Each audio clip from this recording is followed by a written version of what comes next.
Hi, everyone, and welcome back to our interview series, Study Italian at Work.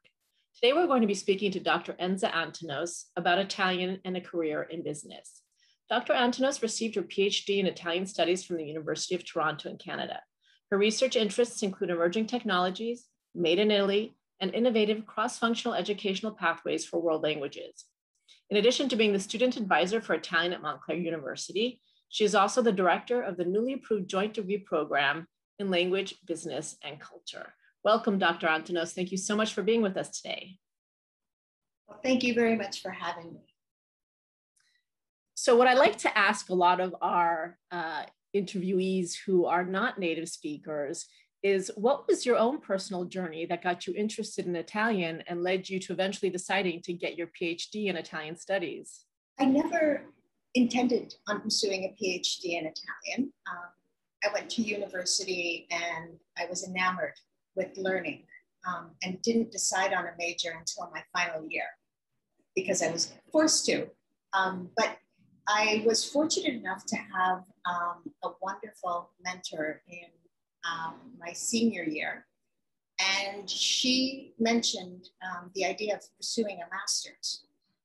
And she invited me to explore the master's. And when I looked at the master's program, I was intrigued in the linguistics aspect of it. And from that, for my master's year, I met some wonderful professors at the graduate level who really took a different innovative approach to Italian studies using technology, looking at a language teaching theory, second language acquisition, really in depth. And I was truly engaged in those subject areas. I think the icing on the cake was when I was introduced to the field of semiotics and I met Umberto Eco. And that really made, I think that was the turning point that helped me decide to continue with my doctorate in Italian. That's so exciting that you met Umberto Eco. Now, more than ever, the idea of being a global citizen in an ever interconnected world is becoming more and more important. Can you talk to us a little bit about what cross-functional educational pathways are and how world languages, and specifically Italian, can play a role in those pathways? Cross-functional educational pathways is this ability that we have to connect our languages to career goals in very concrete ways. If we're looking at the actual standards, we see that we connect ourselves to our different cultures in our communities, and we make also connections across the classroom. In higher education, it becomes very difficult to connect to other fields, simply because we tend to be very territorial in higher ed. But there is a value in connecting to other fields. So these cross-functional pathways give us an opportunity to look at innovations across the curriculum and in fields that one wouldn't necessarily connect with Italian in our case. So if we look at the different disciplines, we can connect Italian to technology. We can connect Italian to the traditional areas of media, various media, the arts, history, literature. But we can also connect Italian to business. We can also connect Italian to the maths and the sciences. I think it's very important that we recognize that the role of Italian in helping a student understand his or her place in the world, as well as the role of any other foreign language, is very important because it helps people not just connect to other people, but to develop an appreciation of other cultures, to adapt to different environments, to be receptive to new ideas. And this greater understanding of language and culture also promotes greater tolerance, empathy, and acceptance of others. And I think one of the things And if I may digress a little, if we look at the pandemic, what has this pandemic done for us? Well, it's intensified global communications, right? So we have our virtual meetings and we have all this international news, social media. We all connected in a way that we've never connected before. And this has proven to us that languages matter, that people in the world must be able to speak to each other and be understood and communicate effectively and as rapidly as possible because of technology. And we need languages to help enhance our literacy and our fluency, including knowledge of multiple languages. And this is crucial to creating future global citizens who can respond to these challenges and support positive impacts on our own American front. And I think it's essential to understand as well that if we work effectively, I think it's also important to understand that if we are more open to language learning, we can effectively cooperate on a global scale and tackle the challenges of the 21st century. That's really interesting. And you know, part of the impetus to create this interview series has been to give students ideas within this cross-functional educational pathway setting, which is to declare language or Italian as a major with another field or as a minor in another field. And it seems like more and more universities are understanding the importance and connection between languages and other career fields, but very few are creating actual frameworks that connect the two. Can you talk to us about the new joint degree program you have developed at Montclair University in language, business, and culture? Because I think it's so exciting. I'm truly excited to speak to you about language, business, and culture today.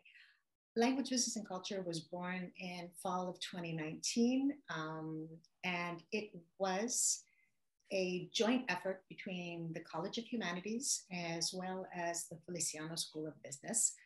And we had a population of our students that were interested in pursuing business, and they were studying Italian or another language as a minor. And we decided to create something that was more integrated for them, something that really connected the language and the business as opposed to having two separate degrees.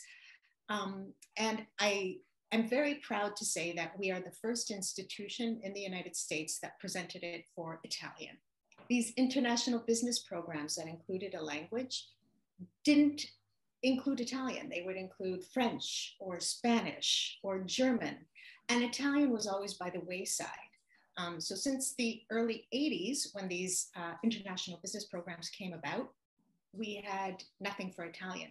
So we're the first institution that actually included Italian along with Arabic, French, German, and Spanish. Language, Business, and Culture brings to our students a comprehensive and truly interdisciplinary degree, because in addition to the core classes, and the language courses are also part of the core classes, they also have a concentration in one of the 5 languages. And within the concentration, they must study what we consider applied language courses. So they must take classes that will help them in a business setting.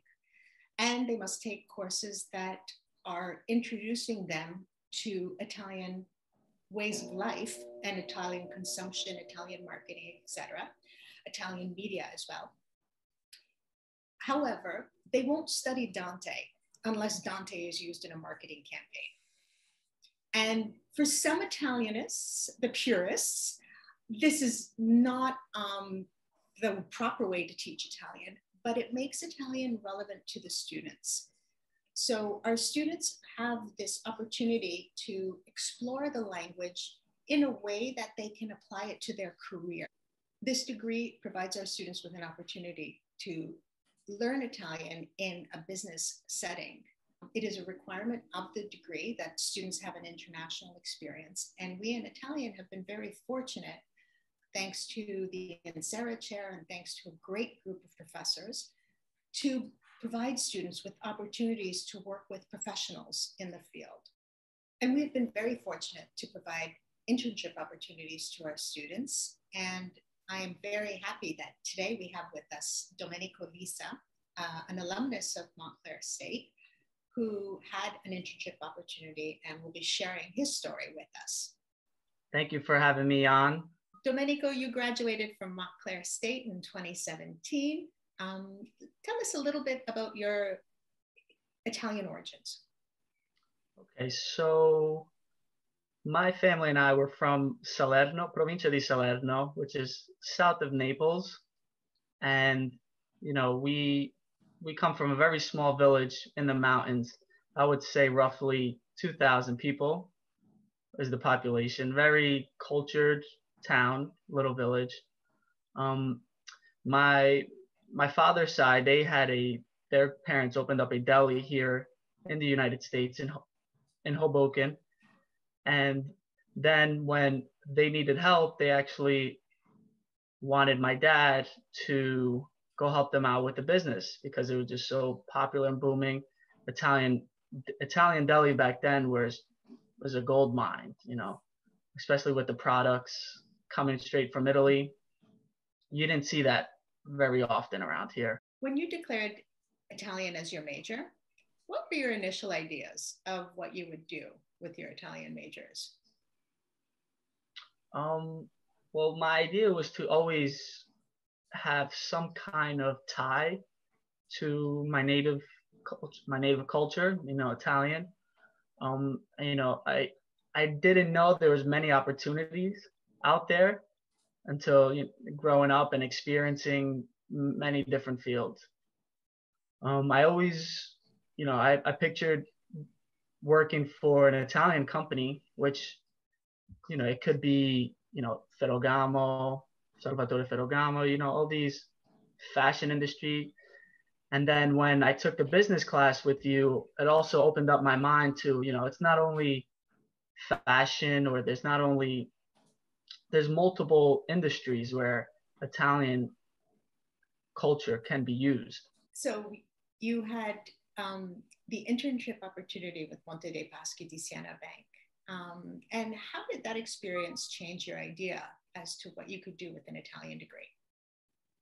Oh, yes. So you can do multiple things. I've learned being with the bank, every Italian business needs a bank account. So whether, we know that there's a lot of subsidiaries from Italy, Italian companies that want to introduce themselves in the US market.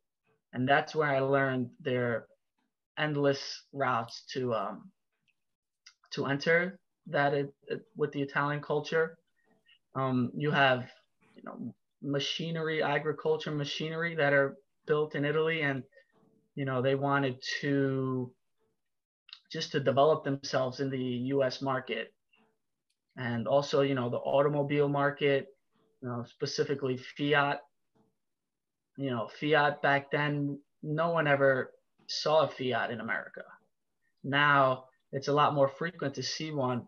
And that's just another aspect of how they introduced the Italian culture in America. So you brought up a really interesting point. You talked about machinery and cars, etc. And Italy and the United States have a really good trading relationship. And many people would automatically think food or fashion, but actually the mechanical sector is the one where we actually import a lot from Italy. So it's like the number one import of Italian products to the United States. My last question for you, any words of advice to students who are on the fence about continuing their study of Italian in university? Yes. My advice is be open-minded. There's a lot of opportunities out there. Always talk to your advisors. They have a lot of connections and mutual friends that can open up many doors for you. Don't be shy to try things, and maybe it's not for you. Maybe it's the best thing for you.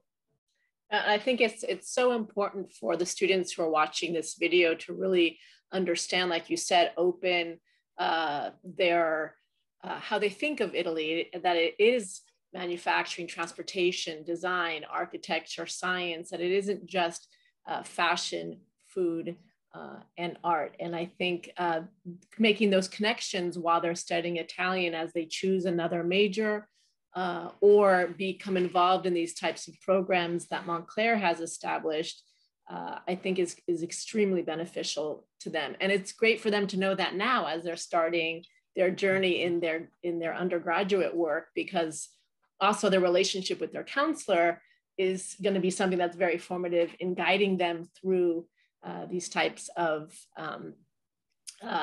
interconnected educational pathways. Thank you both for taking the time out of your day today to speak to us. Thank you so much for having us. It was a pleasure. Thanks. Ciao. Ciao. Ciao.